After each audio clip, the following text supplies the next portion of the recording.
O silêncio digno de uma igreja na quadra central favorece a minha concentração, porque em uma partida de tênis, a maior batalha é silenciar as vozes da minha cabeça. Eu não consigo fazer nos jogos o que eu faço nos treinos. A minha maior dificuldade não é que eu não sei, é que eu não consigo executar. Esse é o grande dilema de vários tenistas e de várias pessoas aí no mundo corporativo, no mundo dos relacionamentos, é conseguir silenciar e conversar consigo mesmo. Bem-vindo ao podcast O Jogo Interior. Eu sou Daniel Moraes. Eu sou o Bruno Fernandes. E nós vamos começar agora oficialmente com o primeiro episódio. Então, nós já fizemos 2 episódios pilotos e agora nós estamos começando oficialmente o podcast O Jogo Interior.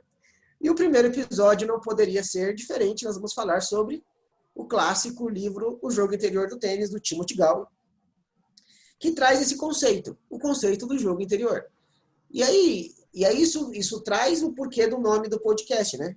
Porque o jogo interior é o quanto nós conseguimos silenciar a nossa mente para fazer aquilo que tem que ser feito. A frase inicial que eu comecei é do Rafael Nadal, quando ele está entrando na final de Wimbledon em 2008 contra o Roger Federer. E ele é um cara que traz muito esse conceito, do quanto ele precisa ter a mente fortalecida para conseguir jogar na sua melhor performance. E qual que é o conceito que o livro vem trazer? Ele vem trazer que a grande dificuldade das pessoas não é não saber fazer, é que elas não conseguem executar no momento que precisa. E aí ele vai explorar o conceito da mente consciente e inconsciente. Ou seja, no livro ele fala de ser um e ser dois. O ser um e ser dois nada mais é do que a nossa mente consciente manda e o nosso inconsciente executa. Só que no jogo de tênis e na nossa vida normal, nós temos muito barulho na nossa mente. Então é aquela conversa interna, aquele diálogo interno que fica ruminando ali na nossa cabeça, evitando que a gente faça o que tem que ser feito. Eu até sei fazer algo, mas eu não faço porque a minha mente fica num barulho extremo. E é interessante que o Timothy Galway nada mais é do que um professor de tênis. E ele descobriu isso dando aula de tênis. Ele começou a perceber que quando ele dava muito estímulo falado, né? Ele falava muito, ele começou a perceber que os alunos dele não tinham tanta performance. Ele começou a perceber que os alunos eles ficavam falando muito com ele mesmo. E ficava aquela conversa. E aí, quando ele perguntava, as pessoas falavam assim, eu tô conversando comigo mesmo. Aí ele teve uma sacada assim, cara, mas quem é eu e quem é comigo mesmo? Aí ele começou a perceber que existiam essas duas características. Um manda e o outro executa, e existia uma crítica muito grande. Ou seja, o ser um queria ter o controle o tempo todo, a mente consciente quer ter o controle o tempo todo, e não deixa o ser dois executar. E aí a execução ela fica comprometida porque fica um barulho muito grande e ele não consegue ter a melhor performance. E se a gente pegar uma típica aula de tênis, né? Vamos entender como é que é uma aula típica de tênis. É um professor, de um lado, lançando bolas para o outro lado, onde ele fica repetindo frases do tipo pega mais na frente, baixa mais a raquete, pega mais, prepara antes, acelera. Ou seja, é muita informação para o ser um conseguir captar e levar para o ser dois, que é o executor. Nesse tipo de aula, quando a informação é muito grande, muitas informações, não dá tempo dela chegar no ser dois, que é o executor, para ele fazer. Aí ele começou a perceber que quando ele dava menos estímulos e só deixava o aluno executar o golpe, ele começou a ter resultados excelentes. Porque ele simplesmente começou a silenciar, não dar poucas informações, dar demonstrações mais visuais, e ele começou a ter melhores resultados. E aí, para trazer agora o Bruno aqui para a conversa, eu lembro uma vez que a gente estava no meio de um treino, e o Bruno tinha um barulho muito grande, que ele ficava o tempo todo falando com o Bruno. Então ele batia uma bola e o Bruno reclamava. Ele batia uma bola, o Bruno reclamava. Bruno, como é que você faz isso? Que burro! Que eu acho que é uma grande característica dos tenistas. A autocrítica, o julgamento o tempo todo. Cada bola errada, uma crítica. Aí em determinado momento eu cheguei, Bruno, quem é esse Bruno que você tanto conversa aí? E aí foi quando veio um estalo durante o treino ali de que, cara, o quanto essa conversa estava barulhenta. Não é não, Bruno?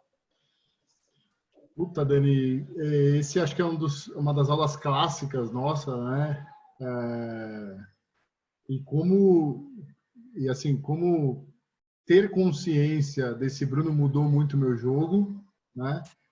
Mas como é difícil, ou difícil não, mas assim, como é um desafio, vamos dizer assim, em todo jogo, de controlar essa voz, né? É um negócio que com a consciência fica mais, vamos dizer assim, você entende um pouquinho melhor, mas a execução desse controle, ela é um grande desafio. Mas com certeza, falando um pouquinho do livro aí, esse é um ponto de virada, né? Eu acho que eu não sei quantos tenistas ou quantas pessoas já tiveram a oportunidade de parar e pensar sobre isso, mas tem algumas coisas já logo do início do livro que me chamaram bastante atenção, assim. Então, a pesquisa lá que ele faz do tempo de bola, né? Do tempo de bola em jogo e tempo de bola parada, isso é um negócio que muito interessante. Então, eu não lembro exatamente o número, mas é mais ou menos uma regra de 70-30, mais ou menos. Então, assim, você tem 30% de bola em jogo e 70% de bola parada.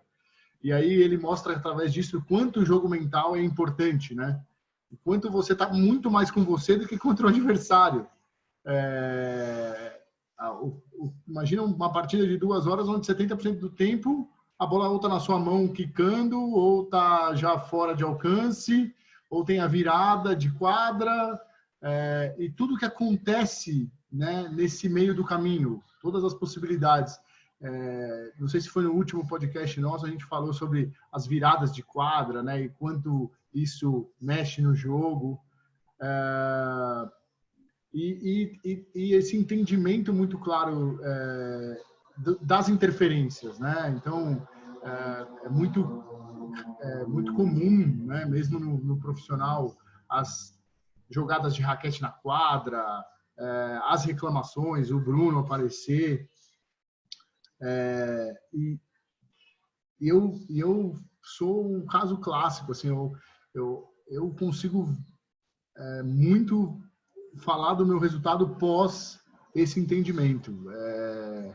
É uma coisa que na ilógica da coisa trouxe benefícios absurdos, assim, simplesmente de verdade, no primeiro momento, controlar e depois entender, acho que agora mais recentemente, e o livro vai falar bastante disso lá mais para frente também, entender que também não é tanto o controle, né?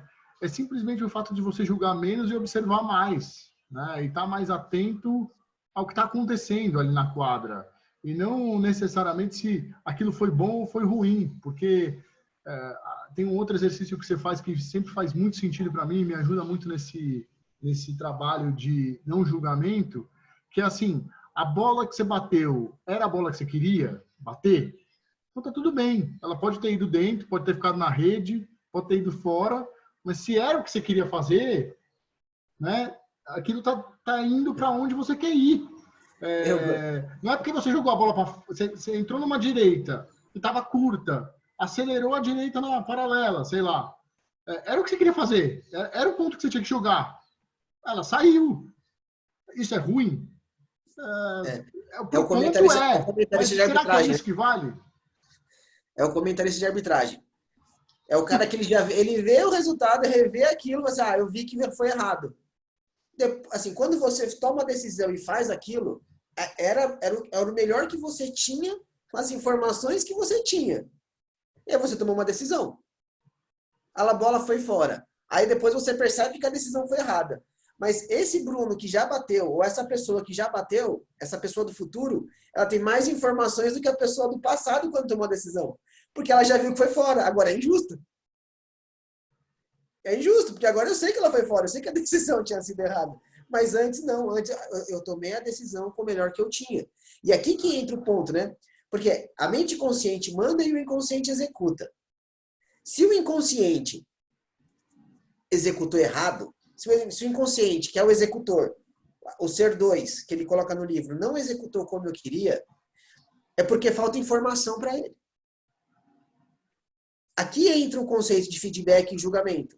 O julgamento é quando você começa a se chamar de burro, que a sua direita não entra, que você vai perder de novo, e você já perdeu semana passada, e você sempre perde, e você não faz nada certo, e a sua vida sempre foi assim.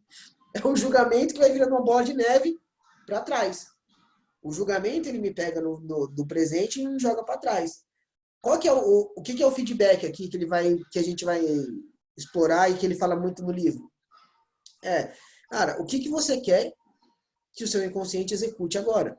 E se ele não executou bem, o feedback é onde foi o erro e o que tem que ser feito. Esse conceito do feedback é uma das coisas também que fez muito sentido para mim no livro, principalmente por ele falar do feedback positivo, né? Do cuidado que a gente tem que ter com o feedback positivo também. Muitas vezes e aí trazendo um pouco para a vida real, quantas vezes você faz um feedback positivo para um funcionário, para uma pessoa, e aí de repente aquela performance para de existir, a pessoa, né, de alguma forma também pega aquilo e não sabe transformar, e aí depois ele dá uma viajada falando até vamos dizer assim, da psicologia positiva, né, das pessoas imaginarem as coisas positivas e tal, que ele até coloca um termo lá engraçado, tipo do lunático positivo, alguma coisa do tipo assim. Uma coisa que eu gosto muito, quem me trouxe isso foi o Eduardo Chiniachik. Eu falei para ele assim, numa das mentorias com ele, eu falei assim, Edu, mas como é que você lida com as coisas, né, quando você está com um problema, cara? Ele olhou com aquela voz calma que ele tem, né, aquela tranquilidade, e falou assim, Dani, é que as coisas, cara, elas não são nem boas nem ruins. Elas são. Na hora que aquilo, cara, caiu um mundo, né? Um mundo de ficha, sabe quando cai um monte de ficha? Porque é isso. Porque, o que acontece com o estímulo, com a positividade extrema, e aí até quando o professor de tênis, ou um líder, ou um chefe, ele dá um reforço positivo. Qual que é o cuidado que tem que ter? E aí ele dá um exemplo no livro, que ele estava dando uma aula para, acho que era 4 mulheres, e aí ele elogiou elas, que elas conseguiram. Ele falou assim, ó, tá vendo? Não tem nenhuma bola na rede. Só que o tom dele era um tom de ó, vocês conseguiram, parabéns. Só que o que ele fez na cabeça delas? Criou um novo padrão, um novo patamar. Agora, o que é aceitar? Assim, pô, já que ele me elogiou, ele espera, o inconsciente vai dizer, né? Ele espera que a gente repita isso. Então, agora eu tenho uma preocupação de não... Ainda mais elas estavam em 4. As 4 estavam com a preocupação de não ser ela a que ia colocar uma bola na rede. Ou seja, nesse momento não está mais o inconsciente jogando, está a mente consciente querendo ser aprovada novamente. Mas o estímulo do professor foi positivo. Então, essa positividade, que ela é, vamos dizer assim, eu costumo falar assim, cuidado com a positividade barata, né? Porque o que é a positividade barata? É essa coisa do tipo, vou ser positivo em tudo. E na minha visão, e aí é uma construção já do livro, de uma série de passagens, de treinamentos, positividade cara, o que tem que ser feito. Eu tenho um problema, tá um caos, tô perdendo aqui o jogo, tô numa reunião, cara, tô no meio de uma pandemia, o que tem que ser feito? Não é que eu tô feliz, não é que eu tô alegre, não é que eu tô... eu tô focado no que tem que ser feito. Uma positividade cara, eu sei que tá ruim e eu sei que eu tenho que fazer isso. É isso. Não é assim, nossa, eu tô feliz, alegre o tempo todo. E é muito doido quando eu pergunto para meus clientes, cara, o que é positividade para você? Vem sempre essa coisa do tipo, é estar alegre, é estar feliz, é olhar as coisas por um ângulo legal. E não, cara, positividade é você saber o que tem que fazer. Aí sim, aí conectou com o que o Edu me disse. Cara, as coisas não são nem boas nem ruins. Elas são. A partir do momento que eu entendo que elas são, agora eu vou lidar com o que está acontecendo. E isso é uma positividade. Eu quebrei a raquete agora. Me irritei, perdi um ponto, quebrei a raquete. Tem problema quebrar a raquete? Não. Porque no segundo seguinte que você quebrou a raquete, esse fato já virou passado. Agora, a partir de agora, é o que eu vou fazer com isso. O que eu faço com o fato de ter quebrado a raquete? Se eu levar esse fato para frente, o que vai acontecer? Puta, quebrei a raquete, tive prejuízo, nossa, que burro que eu sou, de novo eu fiz isso, e aí de novo é a avalanche lá para trás. Quebrei a raquete, agora eu tenho que fazer alguma coisa. O que eu vou fazer daqui para frente? É esse nível de positividade. Não é aquela coisa tipo, estamos alegres, estamos felizes. Eu acho que esse talvez seja assim, ele é tão, me parece hoje em dia tão simples, né? Mas ao mesmo tempo executar tudo isso é de uma complexidade tão absurda, né? Que fica difícil até de desenvolver, sabe? Porque é tão simples quanto isso, né? A vida cada vez mais tem mostrado para mim essa simplicidade das coisas, né? Acho que também já falando sobre isso, agora também não vou me lembrar se num podcast, mas assim, daquele negócio do problema ser só um problema, né? Também só é um problema. Agora, o grande ponto é que a gente faz desse problema, às vezes, grandes coisas e muitas das vezes coisas impossíveis de serem transpostas, né? Então, assim, quanto tempo você demora para evoluir sua direita se você acredita que sua direita não funciona? Né? Se todo estímulo puta, minha direita não funciona, minha direita não funciona, minha direita não funciona. Não ajuda em nada isso, né? É simplesmente, eu quero colocar minha direita para jogar, eu vou buscar aquilo ali, e acho que o estímulo, e os estímulos, eles estão totalmente sob nossa influência, né? Obviamente a gente tem algumas, vamos dizer, coisas estabelecidas, crenças, aí você pode falar melhor disso, mas o entendimento ele começa a gerar uma possibilidade de você gerar novos estímulos, e a partir do momento que você gera novos estímulos e gera muito mais imagem daquilo que você quer do que você não quer, eu acho que a gente começa a ir para um outro nível de jogo, para um outro nível de vida, para um novo nível de entendimento, porque você deixa de ser vítima ou você deixa de ser a circunstância da circunstância e passa a ser a ação, né? Passa a ser o próximo passo. Agora você matou a pau. Porque o que você está falando, né? Para a gente tentar fazer algo prático disso aí. As pessoas elas ficam assim, cara, eu quero melhorar a minha direita, e aí eu fico buscando a mecânica da direita. Eu quero falar inglês, e aí eu fico buscando a melhor técnica de falar inglês. Só que aí o que as pessoas elas ficam buscando com isso eu não quero mais que algo aconteça. Eu não quero mais perder uma oportunidade por não falar inglês. Eu não quero mais perder uma oportunidade por não saber falar em público. Eu não quero mais perder um jogo. E aí é uma coisa assim, beleza. Mas e aí, o que você quer? Você já falou tudo que você não quer. Agora, se você não der uma informação clara para sua mente do que é para fazer, o que eu quero buscar com isso? Ela vai travar. Porque eu não quero mais passar por isso. Assim, vamos lá. Vamos entender agora como que a mente humana, como é que é essa comunicação, né? Vamos lá, a mente consciente manda e o inconsciente executa. Mas qual que é a linguagem? Qual que é a linguagem que a mente inconsciente entende? Isso aqui acho que é o X da questão. Não é falar. E aí, se a gente pegar na comunicação, 7% é o que a gente fala na comunicação entre duas pessoas. 38% é o tom de voz. E 55% é fisiologia, expressão corporal. A nossa mente, ela vai entender, vamos falar assim, qual que é a língua, né, que ela conversa. Mas se você vai conversar com uma pessoa, você tem que conversar na língua dela. Se você só falar, ela não vai entender. O que ela precisa? De imagens e sensações. As imagens e as sensações são mais poderosas do que simplesmente ficar falando. Então, o que a sua mente inconsciente precisa de um corpo forte, de uma fisiologia forte, de uma postura bem determinada para entender que você está precisando de alguma coisa. Porque senão a mente humana vai trabalhar com economia de energia. Ela faz menos. Vou fazer um exercício aqui com você. Vai. Nem está combinado e nós vamos fazer.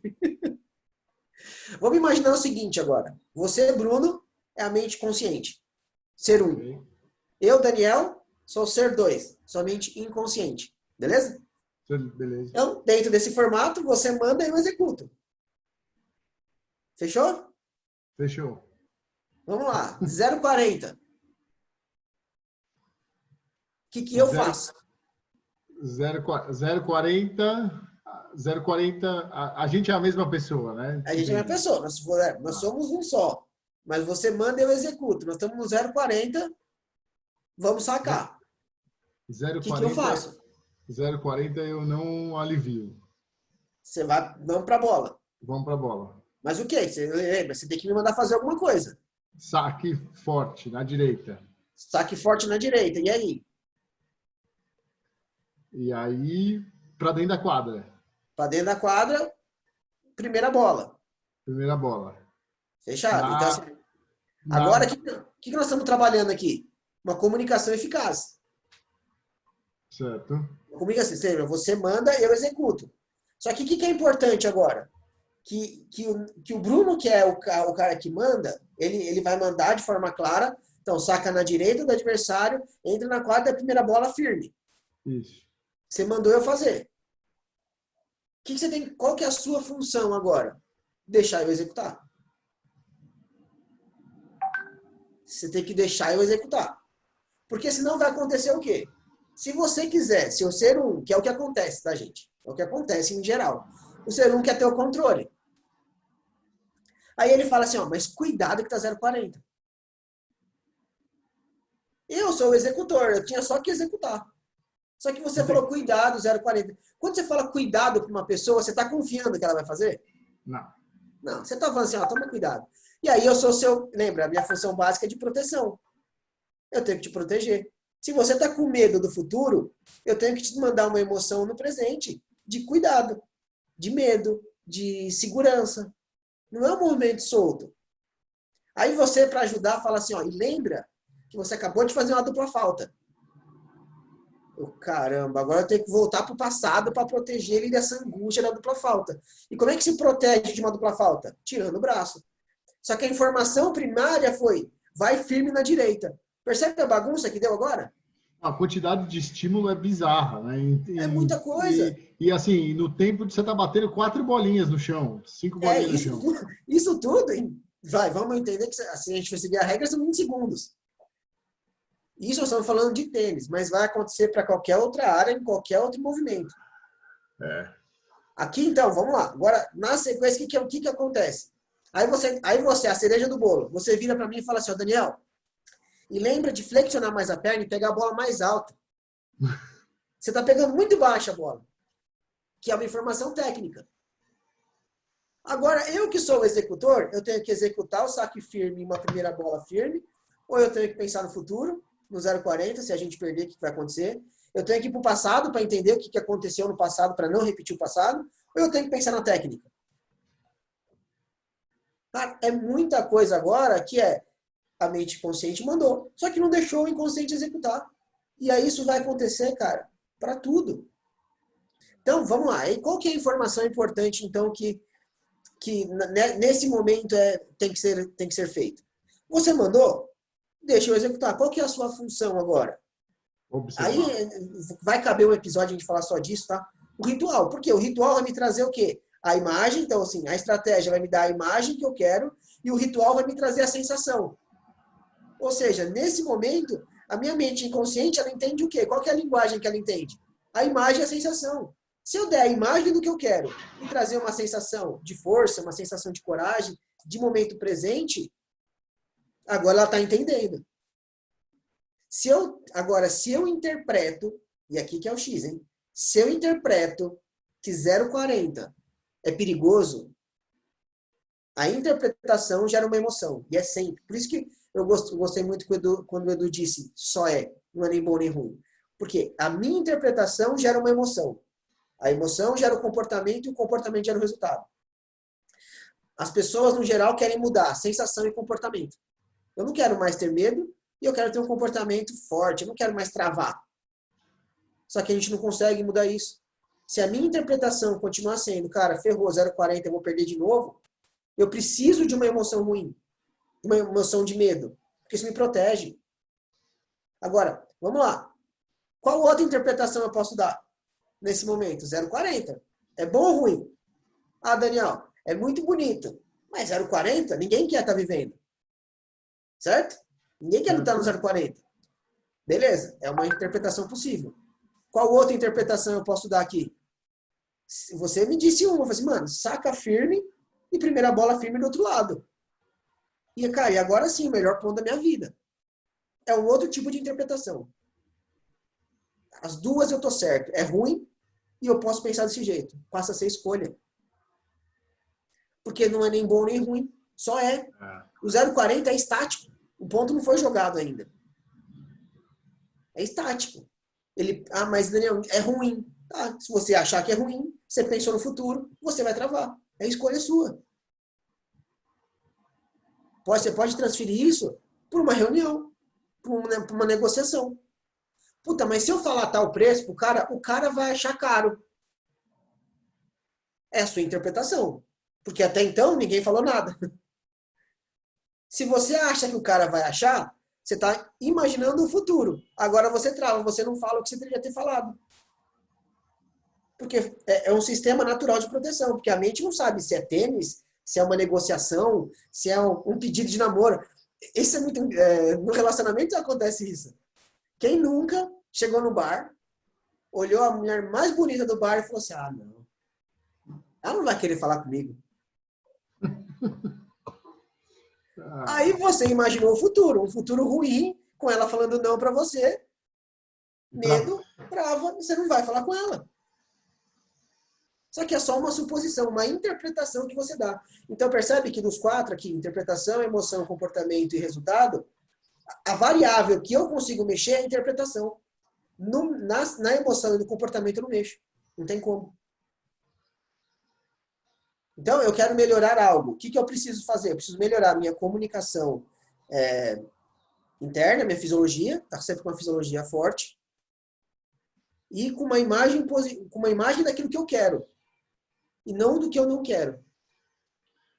E ele fala muito sobre... Tem uma parte que eu acho que eu particularmente me conecto muito, e eu acho que tenho aprendido muito por esse caminho, que é um caminho de observar, né? Ele fala muito sobre a observação, sobre você dar menos sentido de certo e errado e usar mais a observação como, vamos dizer assim, como o trampolim para esse mundo que você está dizendo aí, da onde você faz a escolha só, né?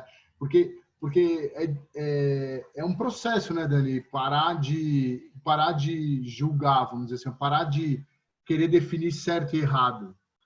Isso não, assim, acho que por conta da nossa criação, de como o mundo é mundo, é uma coisa, o certo e errado está na nossa vida desde o nascimento, talvez, né? Mesmo quando a gente ainda nem falava, já tinha certo e errado. Você conseguia saber se seu pai estava indo para o caminho, se você estava indo para o caminho certo com seu pai ou se estava indo para o caminho errado, pela forma como ele te chacoalha no braço.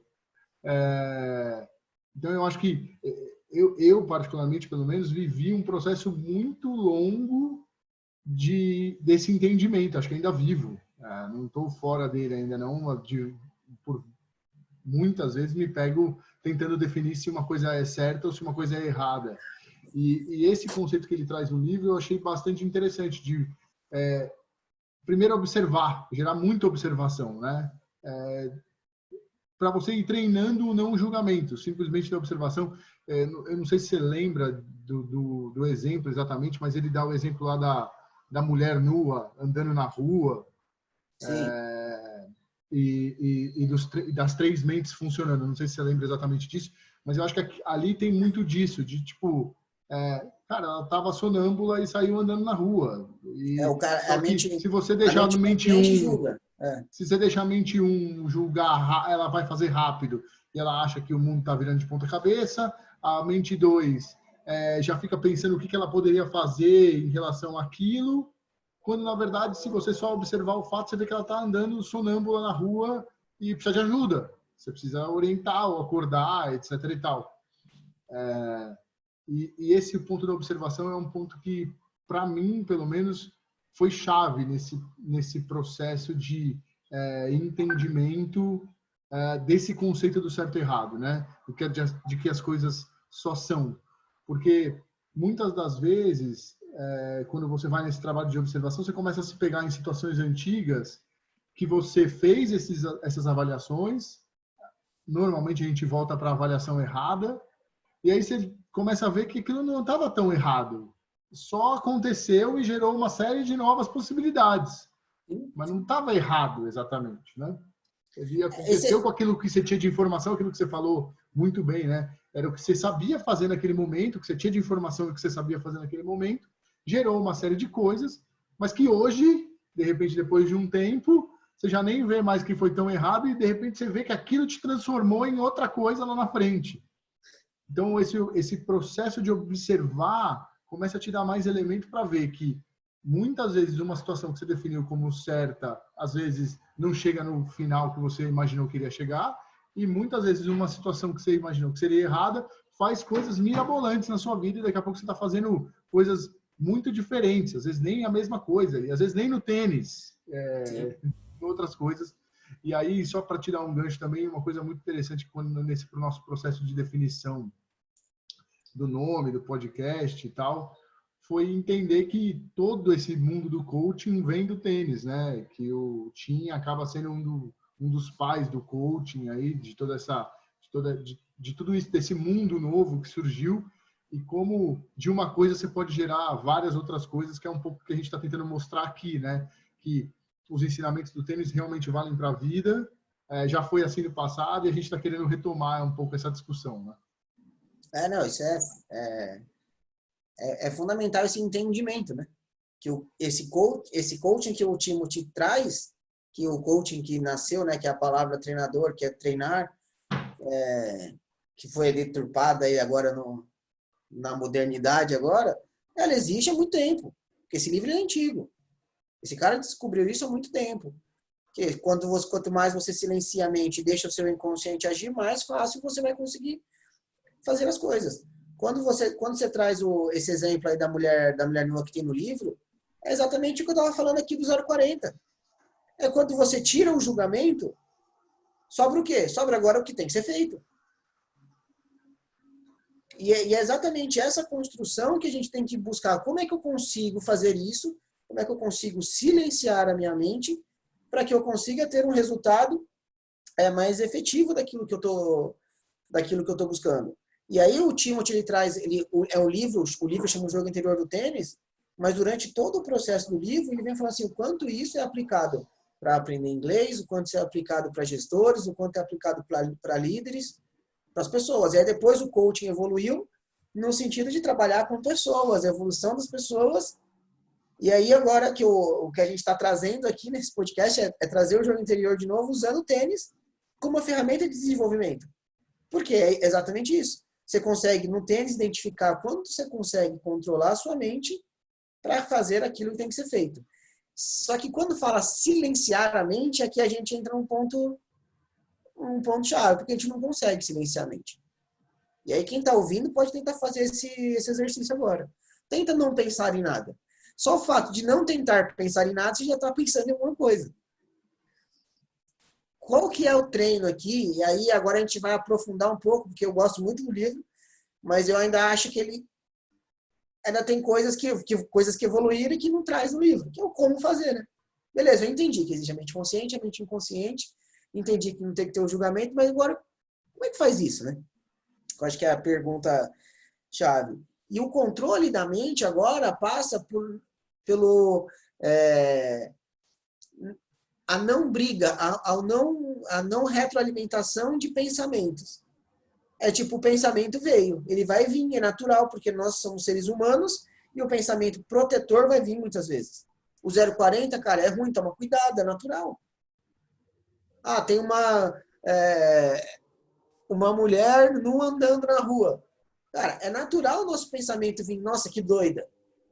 É natural o julgamento vir logo na sequência. Só que o que é importante a gente entender aqui dentro desse contexto é que toda vez que esse pensamento vem e ele não devia estar ali, é a nossa capacidade agora de entender ele, deixar ele vir e deixar ele embora. E aí entra o fator, cara, mas o que tem que fazer? Por isso que o desejo, Por isso que saber o que tem que fazer é extremamente importante. Quando eu fico só não desejando as coisas, eu não sei o que é para fazer. Aí eu não consigo deixar minha mente inconsciente fazer, porque nem eu sei, e ela não sabe, porque eu não mandei nada. Por isso que o conceito do cara, o que é para ser feito, ele é fundamental. Isso vem antes do deixar fazer, né? Eu só posso deixar fazer algo se eu sei o que é para ser feito. Por isso que eu acho que agora alguns elementos do livro ficam faltando nesse sentido de, cara, se eu não tenho nada para ir buscar, não tenho que ir buscar. O não fazer não é uma ação. E aí o executor fica bagunçado nesse sentido. Então, eu acho que agora o caminhar é o controle das emoções. Tem um exercício que eu faço muito nas aulas, eu faço no Tênis Mental Camp, que é o exercício do todo ponto. A pessoa vai ter que ir num conezinho entender qual foi a emoção que aquele ponto gerou nela. Por quê? Agora eu preciso começar a criar e desenvolver a consciência do que tem acontecido comigo, quais são os padrões de pensamentos que me acometem. Porque aí não é natural. Algumas pessoas vão ter um padrão de pensamento X, outras pessoas vão ter um padrão de pensamento Y. O que eu preciso fazer nesse exercício é entender qual que é o meu nível de pensamento. Porque isso vai estar atrelado agora às experiências de vida.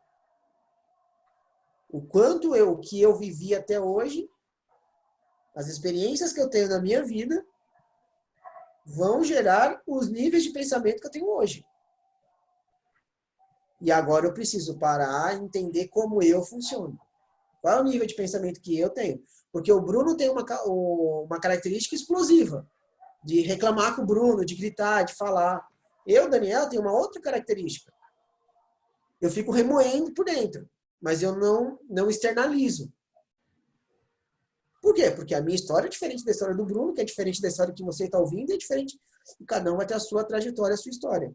Nesse momento é importante esse autoconhecimento. Cara, como eu funciono? Qual é o padrão de pensamento? Então eu deixo o pensamento vir e deixo ir embora e coloco o pensamento que eu quero.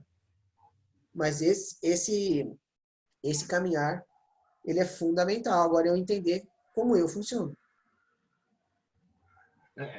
E aí a gente entra na seara de olhar para os nossos, vamos dizer assim, para os nossos monstros, né? Que nem sempre é muito encorajador, vamos dizer assim. E aí eu acho que isso muitas das vezes eu vi acontecer depois na quadra, de você sentir que não demora para evoluir, porque você demora para vamos dizer assim, para trabalhar determinadas coisas, né? Para encarar de frente determinadas coisas. E aí o quanto não encarar essas coisas continuam afetando na quadra, né? Acho que um grande exemplo é o próprio exemplo inicial do Bruno. Eu acho que hoje ele está muito mais controlado, mas ele ainda aparece, né? Mesmo sabendo disso. E isso tendo acontecido a primeira vez, essa história do Dani me parar na quadra, talvez foi há 4 anos atrás, logo no começo, no início.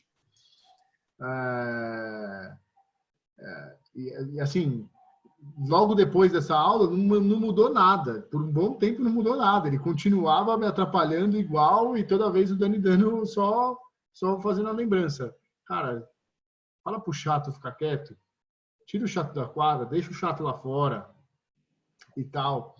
O quanto esse processo exterior, quanto mais rápido ele é feito, de repente mais rápido ele pode dar resultado na quadra, né? Aí Sim. falando de resultado da quadra. Então teve uma passagem na minha vida que cara, eu tinha uma sabotagem muito grande, que era o esquivo. Eu me esquivava de fazer as coisas.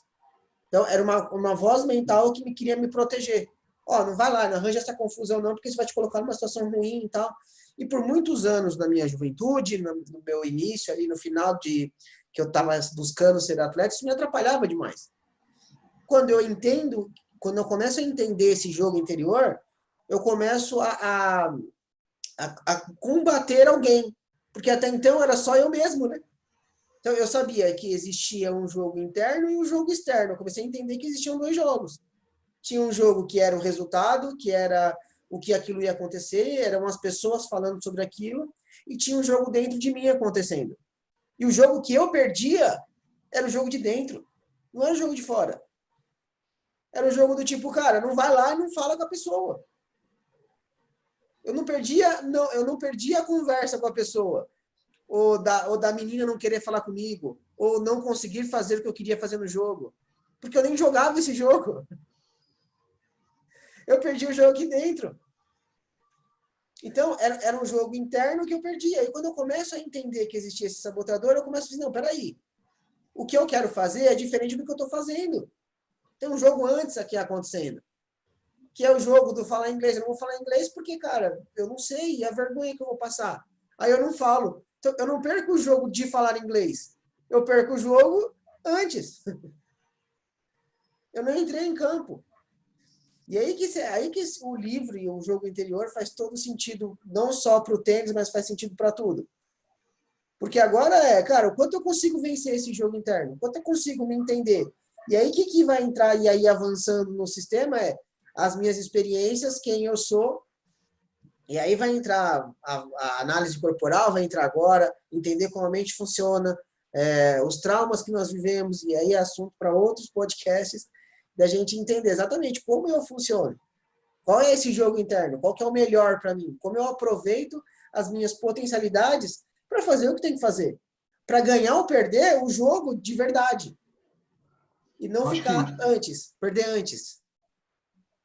Eu acho que aí, assim, pelo menos para mim, né, Dani, eu sempre falo aqui no podcast que eu falo muito das minhas experiências, né? Eu, assim, sou um estudioso também, gosto de ler bastante, escutar muita coisa e ter muita informação, mas não tenho formação, eu falo muito da minha experiência. E aí eu acho que está um ponto que eu tenho feito nessa nova fase, assim. A gente também escutou uma outra... em conjunto, a gente escutou uma outra provocação essa semana do fundador da Reserva, né? E que está muito ligado a isso, que é assim, ao fazer, né? Eu tenho... Como eu acho que durante essa minha jornada, eu por muitas vezes me vi muito preso a tentar entender o sabotador, aí depois eu me vi muito, vamos dizer assim, muito naquela questão de tipo ter que restringir, e aí eu não conseguia achar a resposta para o sabotador, eu simplesmente comecei a restringir, aí depois de gastar muita energia com esse processo de restrição, eu falar assim, não, eu queria deixar isso mais fluido, vamos dizer assim, eu fui para tentar olhar para o que eu quero, e é muito louco porque em nenhuma dessas etapas eu consegui chegar em respostas muito claras. Eu tive benefícios, mas assim, eu não aprofundei a ponto de, sei lá, tentar eliminar meu sabotador. Eu fui até um caminho que eu falei assim, cara, legal, eu já conheço ele, mas eu não preciso resolver ele, eu posso ir para um outro caminho. Aí eu fui para o negócio de restringir. Aí eu falei, bom, legal, já teve um efeito, mas não precisa, por que eu boto tanta energia para restringir? Aí eu comecei a chegar no caminho de tipo, deixa eu começar a olhar mais para o que eu quero em vez das coisas que eu não quero. Quem sabe isso vai dar um resultado. E aí foi uma surpresa gigante de entender que eu não sabia o que eu queria, e eu acho que eu continuo sem saber exatamente o que eu... Exatamente. Você fala assim, uma imagem. Fudeu, não tenho uma imagem. E aí eu agora saí um pouquinho disso e fui para um lado de tipo assim, eu quero acionar mais. Sabe, eu vou tentar tudo dar uma... E aí eu tô falando dos meus projetos de vida e quero colocar isso em prática no tênis, mas o tênis a gente ainda tá com essa limitação da quadra, né? A gente não tá indo para a quadra, eu não sei como vai funcionar isso no tênis, mas aí pela primeira vez eu tô fazendo uma coisa antes, fora da quadra do que dentro da quadra. Até aqui eu tive muito um processo de visualizar coisas na quadra e implementar na vida. Dessa vez eu tô implementando na vida primeiro e imagino que isso vai ter um resultado interessante na quadra, que é de simplesmente acionar. Então, eu estou tentando montar todos os meus projetos, e o podcast é um deles, e acionar. E vamos para ação, vamos fazer. Ah, não temos a vinheta ainda, não temos muito bem ainda estruturado o negócio, mas vamos fazer e vamos fazer com consistência e vamos ver onde isso vai levar. E tenho certeza que com toda essa bagagem, com todo esse movimento anterior feito, isso vai levar em um lugar muito interessante. que, de novo, dentro do conceito de que não tem certo e errado, vai levar a novas infinitas possibilidades, entendeu? E a um novo alguma coisa. A gente podia ter perdido o jogo interior e ter falado assim, não tá bom ainda. Exato. Vamos deixar, vamos esperar. Aí a gente perde o jogo interior, a gente perde sem entrar em campo. Exato. Só que às vezes a gente entra em quadra e aí o jogo já tá perdido também. Exato. Porque você perdeu... Muitas vezes a gente perde bola, a gente perde jogo no bate-bola, né? Tipo, a gente sente que o cara é um pouquinho melhor, a gente já perdeu o jogo, já fez toda a imagem, já fudeu, hoje vai ser foda. Cara, o cara joga bem, o cara é consistente, nem deixou o jogo começar. E aí, às vezes, o cara é aquele leão do aquecimento também, depois na quadra não consegue botar uma bola dentro, e aí você tem que fazer aquele puta jogo complicado para ganhar um jogo simples. Porque você tem que vencer aquela sua primeira imagem de que você imaginou que você ia perder o jogo. E aí no livro ele traz um conceito de esforço que eu acho legal, que é, cara, às vezes que a gente tem um conceito de que as coisas para darem certo tem que ter muito esforço, e tem que ser em cima de muito drama, de muito trabalho. Às vezes não, cara. Às vezes é um negócio simples, cara. Um negócio que é só você não criar uma imagem ruim, buscar aquilo que você está buscando, que é deixar o seu inconsciente fazer. Que aí você vai ver, aí você vai ter a sensação do flow, né? Tipo, cara, como é que você conseguiu jogar tão bem? Não sei, cara, eu só joguei. E essa é a busca. Quando você deixa o seu inconsciente jogar, é a hora que o flow acontece. Eu acho que aí, para a gente aí dando uma finalizada, acho que também tem uma passagem muito interessante no livro, né? Que ele, não sei se aí, eu não lembro agora se a situação era dele, mas que ele fala exatamente isso, num jogo bastante difícil, que ele foi para fazer e ele fez. E isso acontece muito, acho que já comigo, depois de ter esse entendimento, aconteceu algumas vezes. Imagino que deva acontecer para mais gente, que é quando você está nesse estado, né, de fazer aquilo que tem que ser feito. E aí depois ele conta que ele terminou, venceu o jogo interior dele naquele jogo difícil. O resultado não foi um resultado positivo, ele perdeu o jogo, mas a sensação dele quando alguém perguntava era de falar assim, eu ganhei o jogo. Ganhei o jogo, porque eu ganhei o jogo. O jogo que eu queria jogar, eu joguei e eu ganhei o jogo. O resultado não foi exatamente a vitória, mas o resultado para mim foi a vitória. Essa o caminhar é da evolução, né? Essa é a mágica, é você conseguir fazer aquilo que você quer fazer. Essa é a vitória que você busca, do jogo interior. Só que só um adendo aqui que as pessoas têm que ficar atentas é não usar isso como uma desculpa antes do jogo. Sim. Porque senão você relaxa, assim, não, tudo bem perder tá tudo bem se eu perder e jogar bem. Não tá tudo bem perder. Essa é uma análise pós-jogo. Cara, eu perdi o jogo, cara, mas a sensação é de vitória. Beleza, pós-jogo. Antes do jogo, não. Antes do jogo é a imagem do que eu quero, que é a vitória. Esse é um ajuste fino, que tem que estar muito claro, senão a pessoa começa a usar isso como desculpa. Mas tudo bem eu jogar bem e perder. Não, tem que querer ganhar. Claro. Tem que querer ganhar, senão você está jogando contra. Vamos terminar. Tem uma frase no livro que eu gosto muito, que eu vou até ler aqui, que acho bem legal, que é: talvez por esses motivos que as pessoas digam que a poesia grandiosa nasce do silêncio. A boa música e a arte surgem das profundezas silenciosas do inconsciente. E o verdadeiro sentimento do amor é expresso em um campo além das palavras, gestos e pensamentos. E é assim também nos esportes. Os grandes resultados aparecem quando a mente está tranquila e silenciosa. Eu acho que a gente finaliza, então, acho que é por esse motivo que o podcast vai ter esse nome, o Jogo Interior, que é para a gente discutir e aprofundar temas, vamos vencer esse jogo interno, esse jogo interior. Porque é no silêncio da mente que as grandes coisas acontecem. E a gente aprofundou muito nisso, de entender a mente consciente e o inconsciente. Quando a mente consciente manda e o inconsciente executa, é quando o seu melhor jogo aparece. Muito legal, Dani. Muito legal. Bom, né? E aí, quem quiser se aprofundar nisso, quem quiser entender mais sobre isso, quiser participar de um processo sobre isso, vamos deixar o merchan aqui, né? Entre em contato. Aqui no episódio aqui vai ter o meu contato, vai ter o meu e-mail, vai ter o e-mail do Bruno. Entre em contato para a gente se aprofundar nisso. E é sempre importante o seu comentário, a sua dúvida, a sua sugestão, para que a gente leve esse podcast aí mais para frente. Maravilha, Brunão? Prazer. Maravilha, Dani. Grande abraço, meu amigo. Valeu.